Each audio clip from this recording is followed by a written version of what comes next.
Good afternoon. Today I'm going to take a session on the topic layout managers in Java. So, in this topic, we're going to learn about what is layout manager, how Java manages layouts, and different types of layouts too. So നമുക്ക് ആദ്യം layout manager എന്താന്ന് നോക്കാം. So layout manager എന്താണെന്ന് അറിയുന്നതിന് മുമ്പ് ഈ programming ആസ്പെക്റ്റിൽ layouts എങ്ങനെ handle ചെയ്യും നമുക്കറിയണം. everything everything is based on the coordinate system. ഈ ലേഔട്ടിങ് മൊത്തം ഏത് പ്രോഗ്രാമിംഗ് ലാംഗ്വേജ് എടുത്താലും നമ്മൾ മാത്സ് പഠിച്ച കോർഡിനേറ്റ് സിസ്റ്റമാണ് ഉപയോഗിക്കുക. എങ്ങനെയാണെന്ന് വെച്ചാൽ ഇപ്പോൾ കോർഡിനേറ്റ് സിസ്റ്റം, ഇപ്പോൾ ഒരു ഗ്രാഫ് കിട്ടിയാൽ നമുക്ക് എക്സ് കോർഡിനേറ്റും വൈ കോർഡിനേറ്റും കിട്ടിയിട്ടുണ്ടെങ്കിൽ 2 ഡയമെൻഷണൽ ഗ്രാഫിൽ നമുക്ക് അതിൻ്റെ പൊസിഷൻ എക്സാക്റ്റ് ആയിട്ട് നമുക്ക് കണ്ടുപിടിക്കാൻ പറ്റും.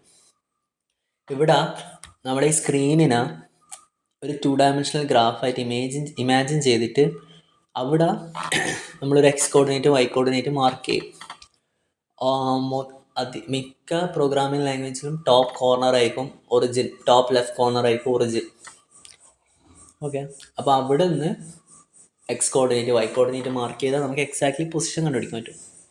നമ്മളിപ്പോൾ ഫസ്റ്റ് സെമസ്റ്ററിൽ പൈത്തണിൽ ക്യാൻവാസ് പഠിച്ചപ്പോൾ ഇങ്ങനെയുണ്ട്. ക്യാൻവാസിൽ കോർഡിനേറ്റ് സിസ്റ്റം മൊത്തം കോർഡിനേറ്റ് സിസ്റ്റം വെച്ചിട്ടാണ് അവിടെ കോമ്പണൻസ് മാർക്ക് ചെയ്യലും. അതുപോലെ തന്നെ മിക്ക പ്രോഗ്രാമിംഗ് ലാംഗ്വേജിലും അങ്ങനെയാണ്. ജാവയിലും കോർഡിനേറ്റ് സിസ്റ്റം ഉണ്ട്. പക്ഷേ കോർഡിനേറ്റ് സിസ്റ്റം ഒരിക്കൽ ബ്രേക്ക് ചെയ്യും. എപ്പോഴെന്ന് വെച്ചാൽ ഇപ്പം നമ്മളൊരു ഇപ്പോൾ പല സ്ക്രീൻ സൈസിലുള്ള ഗാഡ്ജറ്റ്സ് അവൈലബിൾ ആണ്. ഫോർ എക്സാമ്പിൾ മൊബൈൽ ഫോണിനൊന്നാണ്, ലാപ്ടോപ്സ് തന്നെ ലാപ്ടോപ്പ് പല സ്ക്രീൻ സൈസിലുള്ളതുണ്ട്, മൊബൈൽ ഫോണിൻ്റെ ഡിഫറെൻറ്റ് സൈസിലുണ്ട്. അപ്പോൾ നമ്മളിപ്പോൾ മാനുവൽ കോർഡിനേറ്റ് സിസ്റ്റം യൂസ് ചെയ്യുകയാണെങ്കിൽ പ്രശ്നം എന്ത് സംഭവിക്കുകയെന്ന് വെച്ചാൽ, നമ്മളിപ്പോൾ ഒരു സ്ക്രീനിൻ്റെ ബേസിസിൽ നമ്മളിപ്പോൾ ഡെവലപ്പ് ചെയ്യുന്നത് ഒരു ലാപ്ടോപ്പിലായിരിക്കും. Suppose we are developing in a one particular laptop and we are manually calculating the coordinates of components on the basis of that laptop. നമ്മൾ അതിൻ്റെ ബേസിസിലായിരിക്കും ലാപ്ടോപ്പിൻ്റെ ബേസിസിലായിരിക്കും നമ്മൾ കോർഡിനേറ്റ്സ് കാൽക്കുലേറ്റ് ചെയ്തിട്ടുണ്ടാവും. The problem arises when we run the same app in another laptop. It won't be perfectly fine because the screen size differs and hereby the coordinate system too. നമ്മളെ scaling എല്ലാം മാറും. Coordinate system ഇപ്പോൾ നമ്മൾ different screen size ആകുമ്പം scaling മാറും, ഒക്കെ മാറും. അപ്പോൾ that will intentionally break our app and it won't be very perfect. അപ്പോൾ അങ്ങനെയുള്ള ഒരു സാഹചര്യത്തിലാണ് നമ്മൾ ഈ ലേഔട്ട് മാനേജർ സഹായിക്കുക.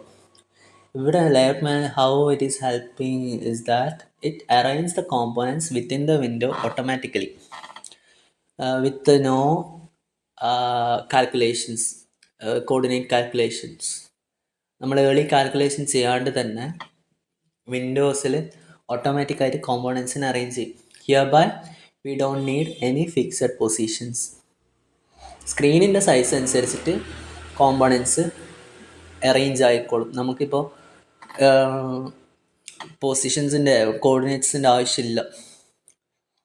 The main attraction is that it automatically adjusts when the windows get the resources, but in manual layout management it does not. But if you are using layout manager, the components inside the windows get adjusted when the windows resizes, and hereby the app become responsive and flexible. Okay, so let's consider the scenario. ഞാനിപ്പോൾ already explain ചെയ്തു, എന്നാലും ഒന്നുകൂടി നമുക്ക് explain ചെയ്യാം. ഇപ്പോൾ ഞാൻ എൻ്റെ P സിൻ്റെ screen സൈസിൻ്റെ ബേസിസിൽ ഞാൻ മാനുവൽ ലേഔട്ടാണ് യൂസ് ചെയ്യുന്നത്. I am not using any layout manager. I am manually calculating the positions, coordinates of the components, and I am placing components based on those calculations. അപ്പം ഞാൻ അങ്ങനെ ചെയ്തു. എൻ്റെ പി സിയിൽ വളരെ ബ്യൂട്ടിഫുൾ ആയിട്ടുണ്ട്. ബട്ട് ഞാനിതെൻ്റെ ക്ലയൻറ്റിന് വെറുതെ റൺ ചെയ്യാൻ കൊടുക്കുമ്പം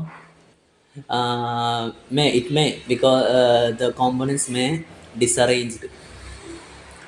ബട്ടൺസ് വേണമെങ്കിൽ മിസ്അലൈൻഡ് ആയി പോവും, ലേഔട്ട് ഫുള്ള് ബ്രോക്കൺ ആവും. The problem is that complete different environment.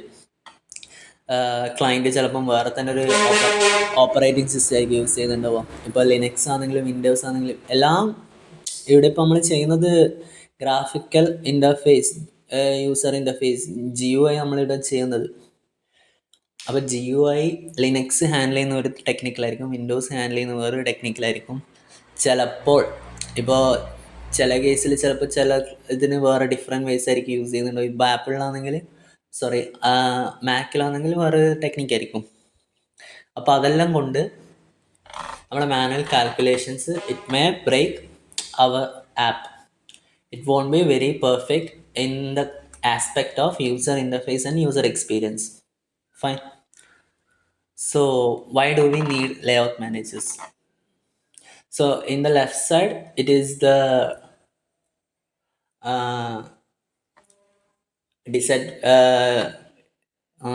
in the left സൈഡിലുള്ളത് സെയിം നമ്മളിപ്പം പറഞ്ഞ സാധനം തന്നെ, സംഭവങ്ങൾ തന്നെ. We are not using layout managers. Right സൈഡിലുള്ളത് advantages of using layout managers. നമ്മൾ ഓൾറെഡി ഇപ്പോൾ ലേഔട്ട് മാനേജർ യൂസ് ചെയ്തിട്ടില്ലെങ്കിൽ എന്തൊക്കെ സംഭവിക്കും നമ്മൾ പറഞ്ഞു. അഡ്വാൻറ്റേജസ് നമ്മൾ ഏകദേശം ഇപ്പോൾ കംപ്ലീറ്റ് ആക്കി. സോ ഇനി നമുക്ക് പറയാനുള്ളത് ടൈപ്സ് ഓഫ് ലേഔട്ട് മാനേജേഴ്സ് ആണ്. സോ ടൈപ്സ് പറഞ്ഞാൽ ഇപ്പോൾ നമുക്ക് പല രീതിയിൽ വേണമെങ്കിൽ നമുക്ക് അറേഞ്ച് ചെയ്യാം. ഓരോ കോമ്പോണൻസും പല രീതിയിൽ നമ്മളെ ഫ്രെയിംസിൽ നമുക്കിത് അറേഞ്ച് ചെയ്യാം. അപ്പോൾ അതിൽ വരുന്ന ടൈപ്സിൽ കുറച്ച് വരുന്ന എക്സാമ്പിൾസ് ആണ് flow layout, border layout, grid layout, box layout. നമുക്ക് ഫസ്റ്റത്തെ ടൈപ്പായ ഫ്ലോ ലേഔട്ടിനെ പറ്റിയിട്ട് പറയാം. It is the default layout in Java. നമ്മൾ ജാവയിൽ വരുന്ന ഡിഫോൾട്ട് ലേഔട്ടാണ് ഈ ഫ്ലോ ലേഔട്ട് എന്ന് പറയുന്നത്. ഇവിടെ ലേഔട്ടിങ് എങ്ങനെ നടത്തുക എന്ന് വെച്ചാൽ ലെഫ്റ്റ് ടു റൈറ്റ് ആയിരിക്കും. നമ്മളിപ്പോൾ കോമ്പോണൻസ് ഇപ്പോൾ ഫ്രെയിംസിലേക്ക് പ്ലേസ് ചെയ്യാനുള്ള കോഡ് നമ്മൾ എഴുതുമ്പോൾ നമുക്ക് പ്രോഗ്രാമിംഗ് ആസ്പെക്റ്റ് നമുക്ക് it will be explained in the coming slides. But understand this, components are arranged from left to right. ഇപ്പോൾ നമ്മൾ ആ ഒരു ലൈന് കംപ്ലീറ്റ് ആയിട്ടുണ്ടെങ്കിൽ the program will automatically moves to the next line. Okay, ഇതാണ് flow ലേഔട്ടിൻ്റെ basic. And let's explain the code. Okay, ഇവിടെ നമുക്ക് necessary ആയിട്ടുള്ള ഹെഡർ ഫയൽസ് നമ്മൾ ഇമ്പോർട്ട് ചെയ്തു. നമ്മളൊരു പബ്ലിക് ക്ലാസ് ഉണ്ടാക്കി. ഇവിടെ നമ്മൾ ഫസ്റ്റ് എന്താക്കുമെന്ന് വെച്ചാൽ ഒരു ഫ്രെയിം ക്രിയേറ്റ് ചെയ്യും. ഫ്രെയിം ക്രിയേറ്റ് എങ്ങനെയാണെന്ന് വെച്ചാൽ നമ്മൾ JFrame എന്ന് പറയുന്ന ക്ലാസ്സിൻ്റെ ഒബ്ജക്റ്റ് ക്രിയേറ്റ് ചെയ്യും. അതിനിപ്പോൾ ഫ്രെയിം എന്ന് പേരിട്ടിട്ടുള്ളത്. ഓക്കെ, ഇനി ആ ഫ്രെയിമിന് ഇപ്പോൾ നമുക്കൊരു ലേഔട്ട് നമുക്കൊരു ലേഔട്ട് മാനേജർ സെറ്റ് ചെയ്യണമെങ്കിൽ സെറ്റ് ലേഔട്ട് എന്ന് പറയുന്ന ഒരു method which is available in the JFrame class. And if we create a object for JFrame, namely frame, it will automatically able to use set layout method which is available in the JFrame. Okay, അപ്പോൾ നമ്മൾ ഈ JFrame എന്ന് പറയുന്ന ക്ലാസ്സിലുള്ള set layout എന്ന് പറയുന്ന method frame use ചെയ്തിട്ട് നമുക്ക് ലേഔട്ട് മാനേജർ സെറ്റ് ചെയ്യാം. ആൻഡ് ഫ്രെയിമിൽ വേറെ ഒരു മെത്തേഡ് ഉണ്ട്, ആഡ് എന്ന് പറയുന്ന മെത്തേഡ്. ഈ ആഡ് എന്ന് പറയുന്ന മെത്തേഡ് വെച്ചിട്ട് നമ്മൾ കോമ്പോണൻസിനെ നമ്മൾ ആഡ് ആക്കുക. ഇവിടെ ന്യൂ ബട്ടൺ എന്ന് പറയുന്നത് നമ്മൾ ഒരു ഒബ്ജക്റ്റ് ക്രിയേറ്റ് ആക്കുക. നമ്മൾ ഡൈനാമിക് ആയിട്ട് നമ്മൾ ഒബ്ജക്റ്റ് പാസ് ചെയ്യുന്നത്. നമ്മളിപ്പോൾ ഒരു വേരിയബിളിൽ അല്ലെങ്കിൽ ഇതിപ്പോൾ വേണമെങ്കിൽ ബട്ടൺ എന്ന് പറഞ്ഞിട്ടൊരു വേരിയബിളിൽ ഇതാക്കിയിട്ട് അങ്ങനെ പാസ് ചെയ്യാം. അങ്ങനെ അല്ലാണ്ട് നമ്മളിപ്പോൾ എന്താക്കിയെന്ന് വെച്ചാൽ ഡയറക്റ്റ് നമ്മൾ പാസ് ചെയ്തു, റെഫറൻസ് നമ്മൾ ഡയറക്റ്റ്ലി പാസ് ചെയ്യും. ആഡിൻ്റെ ഉള്ളിൽ കൊടുക്കേണ്ടത് എന്താണെന്ന് വെച്ചാൽ ഏതാണോ കോമ്പണൻ്റ് അതാണ് കൊടുക്കേണ്ടത്. അപ്പോൾ ഇവിടെ നമ്മൾ ആഡിൻ്റെ അപ്പുറം വേറെ ഒന്നും കൊടുത്തില്ല. ഇവിടെ ഈ ആഡ് എന്ന് പറയുന്നത് ഉപയോഗിക്കുന്നതാണ്. ആഡ് എന്ന് പറയുന്ന മെത്തേഡാണ് നമ്മളിപ്പോൾ ഫ്ലോ ലേഔട്ട് സെറ്റ് ചെയ്യാൻ യൂസ് ചെയ്യുന്നത്.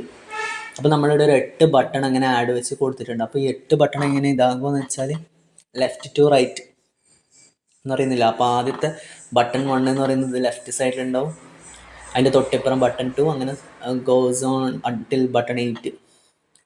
പിന്നെ നമ്മൾ ഫ്രെയിം ഒരു സൈസ് സെറ്റാക്കുന്നു, നമ്മളത് ആ ഒബ്ജക്റ്റ് ആ ഒരു ക്യാൻവാസിൻ്റെ പ്രോപ്പർട്ടീസ് സെറ്റാക്കുന്നു. അപ്പോൾ ഇതിൻ്റെ ഔട്ട്പുട്ട് ഓൾമോസ്റ്റ് ഇങ്ങനെ ഉണ്ടാവും. ഇവിടെ ഓരോന്ന് അറേഞ്ചായി ആ ഒരു ലൈന് കംപ്ലീറ്റ് ആയപ്പം നേരെ താഴോട്ടേക്ക് പോയി. അങ്ങനെയാണ് ബട്ടൺ 7 ബട്ടൺ 8 താഴെ എത്തിയത്. ഇനി നെക്സ്റ്റ് ബോർഡർ ലേ ഔട്ട് എന്ന് പറയുന്നത് നമ്മളെ നെക്സ്റ്റ് എക്സാമ്പിൾ എന്ന് പറയുന്നത് ബോർഡർ ലേ ഔട്ടാണ്. ഇവിടെ നമ്മൾ ഈ ക്യാൻവാസിനെ 5 സെഷനായിട്ട് ഡിവൈഡ് ചെയ്യും. North, south, east, west, centre. ഓരോ റീജിയനിലും നമുക്ക് ഒരു കോമ്പണൻറ്റ് മാത്രമേ പ്ലേസ് ചെയ്യാൻ പറ്റും. അതിൻ്റെ ഒരു എക്സാമ്പിൾ ഞാൻ കാണിച്ചു തരാം. ഇവിടെ കണ്ടോ, ആ ഒരു ക്യാൻവാസ് ആ ഒരു ഫ്രെയിമിനെ മൊത്തം നമുക്ക് 5 റീജിയനാക്കി സ്പ്ലിറ്റ് ആക്കി. North, south, west, east, centre. ഇതിൻ്റെ ഒരു സാമ്പിൾ കോഡ് എന്ന് പറഞ്ഞാൽ നമ്മൾ നേരത്തെ ചെയ്ത പോലെ തന്നെ ഇവിടുന്ന് ഇമ്പോർട്ട് ചെയ്തു, ഹെഡർ ഫയൽസ് ഇമ്പോർട്ട് ചെയ്തു, ക്ലാസ് ഉണ്ടാക്കി, അതിൻ്റെ ഉള്ളിൽ നമ്മളൊരു ഫ്രെയിം ക്രിയേറ്റ് ചെയ്തു, സെറ്റ് ലേ ഔട്ട് സെറ്റാക്കി വെച്ചു. ഇനിയിപ്പോൾ നമ്മളിപ്പോൾ ആഡിൻ്റെ അപ്പുറം വെറും കോമ്പണൻറ്റ് മാത്രമേ പാസ് ചെയ്തിട്ടുണ്ടെങ്കിൽ അത് ഫ്ലോ ലേ ഔട്ടാണ്. പക്ഷേ ഇവിടെ ആഡിൻ്റെ അപ്പുറം ഒന്ന് ശ്രദ്ധിച്ചാൽ മനസ്സിലാവും, നമ്മൾ വേറെ ഒരു ഫ്ലാഗും കൂടി പാസ് ചെയ്യുന്നുണ്ട്. Border layout dot north, border layout dot south, east, west, center എന്നെല്ലാം പറഞ്ഞു. ഈ ഫ്ലാഗാണ് how the component should be arranged in the frames it determines. ഇതാണ് തീരുമാനിക്കുക. ഇപ്പം border layout dot north എന്ന് പറഞ്ഞിട്ടുണ്ടെങ്കിൽ the button will be placed in the northern region. South ആണെങ്കിൽ സദേൺ റീജിയനിൽ, ഈസ്റ്റ്, വെസ്റ്റ്, സെൻട്രലാണെങ്കിൽ സെൻട്രൽ. അപ്പോൾ അതിൻ്റെ ഔട്ട്പുട്ട് ഏകദേശം ഇങ്ങനെ ഉണ്ടാവും. ഇനി നെക്സ്റ്റ് എന്ന് പറയുന്നത് ഗ്രിഡ് ലേ ഔട്ടാണ്. ഇവിടെ നമ്മളിപ്പോൾ Excel imagine Excel. Every data are placed in row column order, right? So here what is happening is that here the canvas, the frame will be divided into rows and columns. All cells are of equal size, okay? And here is the example code. ഇവിടെ നമ്മൾ എന്താക്കുന്നത് വെച്ചാൽ obviously import ചെയ്യും class, നമ്മളൊരു public class ഉണ്ടാക്കും, ഒരു frame create ചെയ്യും, set ലേ ഔട്ടിൻ്റെ ഉള്ളിൽ നമ്മൾ പാസ് ചെയ്യും. സെറ്റ് ലേ ഔട്ടിൻ്റെ ഉള്ളിൽ ഗ്രിഡിൻ്റെ ഫോർമാറ്റ് നമ്മൾ പാസ് ചെയ്യും. ഇവിടെ ഇപ്പോൾ 2, 3 എന്നാണ് നമ്മൾ പാസ് ചെയ്തിട്ടുള്ളതെങ്കിൽ ഇവിടെ 2 റോയും 3 കോളവും വരുന്ന ഒരു ഗ്രിഡ് ലേ ഔട്ട് ഫ്രെയിമിന് അങ്ങനെ സെറ്റാക്കി വെക്കും. ഓക്കെ, അപ്പോൾ ടോട്ടൽ ഇവിടെ 6 എലമെൻറ്റ്സാണ് ഉള്ളത്. അപ്പോൾ നമ്മൾ ജസ്റ്റ് ഒരു ഗ്രിഡിൽ ഒരു കോമ്പണൻറ്റ് മാത്രമേ പ്ലേസ് ചെയ്യാൻ പറ്റൂ. നമ്മൾ ജസ്റ്റ് ഫോർ ലൂപ്പ് ഇട്ടിട്ട്, ഇപ്പോൾ 6 ആണെങ്കിൽ 6 വരെ ഒരു ഫോർ ലൂപ്പ് ഇട്ടിട്ട് ആഡ് കൊടുത്താൽ automatically each button will be placed in the particular grid. Okay, ഇവിടെ സെറ്റ് എന്നിട്ട് നമ്മൾ ഫ്രെയിമിന് വേണ്ടുന്ന ഫീച്ചേഴ്സ് സെറ്റാക്കി കൊടുക്കും. അപ്പോൾ അതിൻ്റെ ഔട്ട്പുട്ട് ഏകദേശം ഇങ്ങനെയാണ് ഉണ്ടാവുക. if you want to understand how the positioning work is, button 1 എന്ന് പറയുന്നത് 0 പൊസിഷൻ ആയിരിക്കും, ബട്ടൺ 2 0 1, ബട്ടൺ 3 0 2, പിന്നെ 1 0 1 1 1 2. സോ ഇങ്ങനെയാണ്, ഇതാണ് വേറൊരു തരത്തിൽ ലേ ഔട്ട് ചെയ്യാനുള്ള ടെക്നിക്ക്.